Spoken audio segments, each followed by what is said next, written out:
Assalamualaikum warahmatullahi wabarakatuh.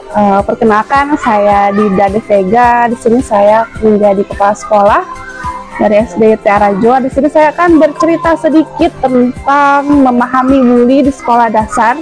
Semoga nanti apa yang saya sampaikan ini menjadi manfaat buat yang menonton. Oke, saya mulai ya. Ini saya keluarkan di sini. Jadi, saya jelaskan. Bully di lingkungan sekolah dasar adalah masalah yang serius dan membutuhkan perhatian khusus. Memahami penyebab, dampak, dan cara mengatasi bully itu sangat penting untuk menciptakan lingkungan belajar yang kondusif, aman. Dan dikatakan bully jika dilakukan secara berulang-ulang, bukan hanya sekali loh. Jadi ketika kita mendengar ada seorang anak atau seseorang yang mengolok secara berulang-ulang, itu baru bisa dikatakan bully.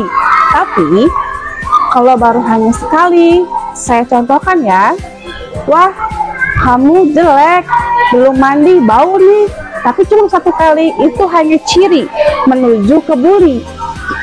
Tapi kalau berulang-ulang yang dia katakan seperti itu terus, itu sudah termasuk golongan membuli. Oke, kita lanjut ke slide berikutnya ya. Ini di slide ini saya menampakkan dampak bully terhadap anak-anak. Ada 4, saya buat 4. Yang pertama adalah psikologis, akademik, dan fisik serta sosial. Saya jelaskan dari yang psikologis.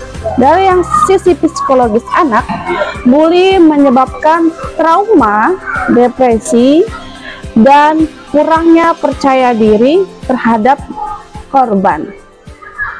Namun dampak psikologis ini bisa terjadi jika tidak ditangani secara awal.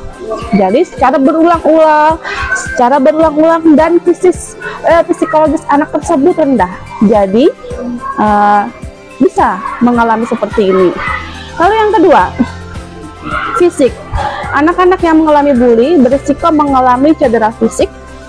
Bahkan dalam beberapa kasus kita punya dengar kabar kematian ya. Nah, itu biasanya jikalau di lingkungan atau lingkungan masyarakat, lingkungan sekolah tidak mendukung. Jadi makin barbar nih bulinya. Lalu yang ketiga, akademik. Bully dapat mengganggu konsentrasi anak dan prestasinya akan turun. Nah, cuman kita lihat lagi ya nanti dari anak tersebut cara menanggapi ketika guru menjelaskan materi pelajaran. Yang keempat, sosial. Bully dapat menghambat perkembangan hubungan sosial dan berinteraksi siswa. Jadi nanti yang dampak bully, dia nggak percaya diri, dia bakal murung, dia menjauh karena merasa dirinya itu tidak dikawanin atau tidak ada yang mau berteman.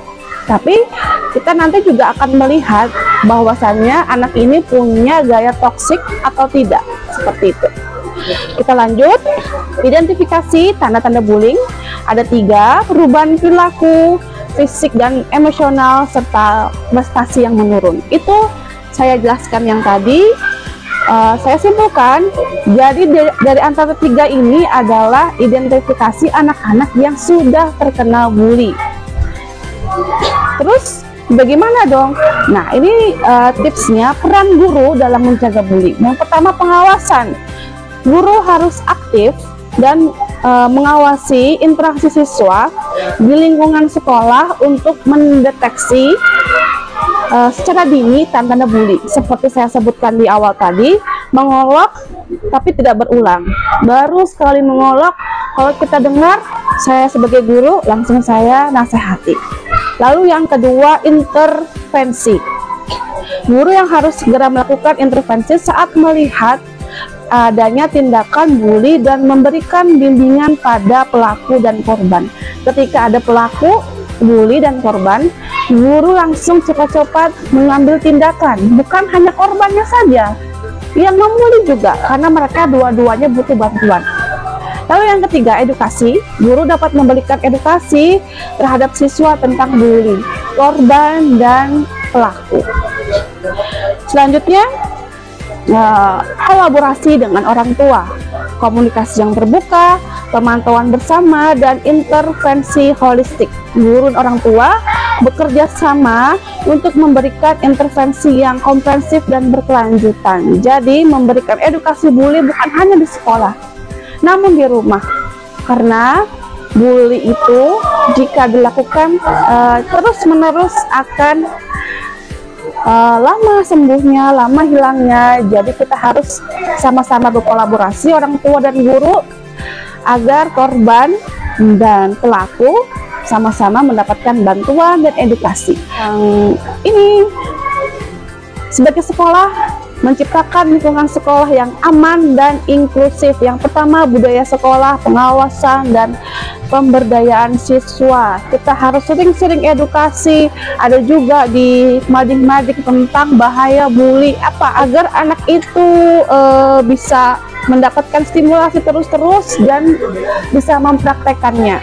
Saya simpulkan, kesimpulan dan langkah selanjutnya mengikuti runutan yang tadi. Mengatasi bullying di sekolah dasar membutuhkan upaya kolaboratif antara guru, orang tua, dan siswa juga, baik korban maupun pelaku ya.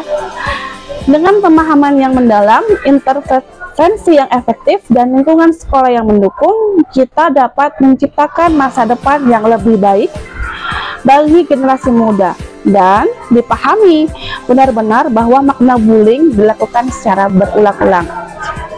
Mungkin itu saja informasi yang saya berikan, semoga bermanfaat bagi Anda yang menonton. Wassalamualaikum warahmatullahi wabarakatuh.